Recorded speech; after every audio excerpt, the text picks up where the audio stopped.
So we got a question from a lifter who was asking essentially what happens if you peak after a pivot.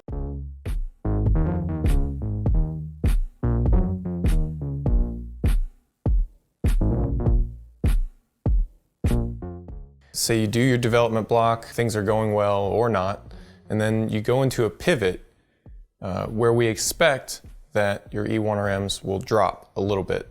A few percent, maybe up to 5%. And then when you come back to a development block after your pivot, you start at that lower E1RM point and hopefully progress again past your previous best. Occasionally, we'll see someone who goes into the pivot. Now we're expecting a decline in performance during that pivot block. But then when we start the new development block, their performance is actually up. So what's with that? It's not a clear-cut thing. It's something that you've got to use your problem-solving skills to figure out. But here's some ideas on places to look. One is that you may be ending the first development block because you're carrying too much fatigue and not because you're actually hitting a peak condition. So what I mean by that is that we want to put the stress level of a development block at such a point where you're training hard, but you're still able to recover. Eventually, when you peak and you have this decline in performance at the end of a development block, it's not because you're just getting tired, it's because you've stopped adapting to this stimulus. What we would like to see is that the training stress level is set to that point, but occasionally we'll see stress levels that are set maybe a little bit too high. What that means is that you're accumulating fatigue and the block ends because you're fatigued, not really because you've stopped adapting to that stimulus. So then you go into a pivot where the stress level is reduced.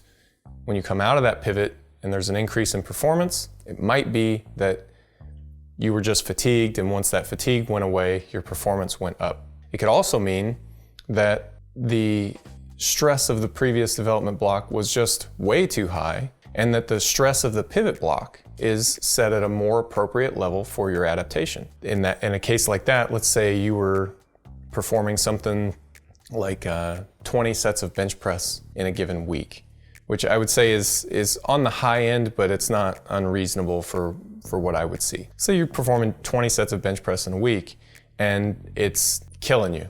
Do you end up dinged up, have some minor injuries or something like that?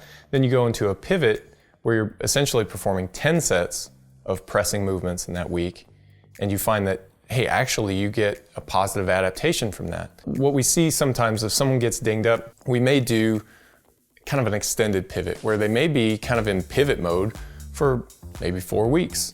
It's not ideal, you try not to do that, but hey, sometimes that's the way it goes. So you're doing this extended pivot for 4 weeks and getting stronger from it, well, maybe something about that pivot is eliciting a positive adaptation. It could be the stress of the pivot, it could be the exercise selection or something along those lines. So that would be another place to look. Lastly, did the development block, the previous development block, did it just kind of not work?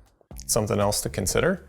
If it just kind of fizzled, then maybe there just isn't that much reduction in E1RM that's required to resensitize you for the next development block. And kind of the last thing that I'm thinking of off the top of my head here is that it could be that the pivot is too heavy. If the pivot is heavy enough to actually make your E1RMs go up, if it's got enough stress that your E1RMs continue to progress, it might not be doing what you want it to do in terms of fatigue reduction. There's something to be learned here. There's something to be learned from observing the movements of the E1RMs and kind of what training is leading to which outcomes.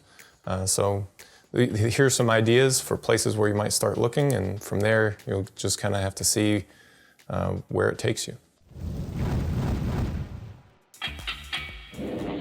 Reactive Training Systems.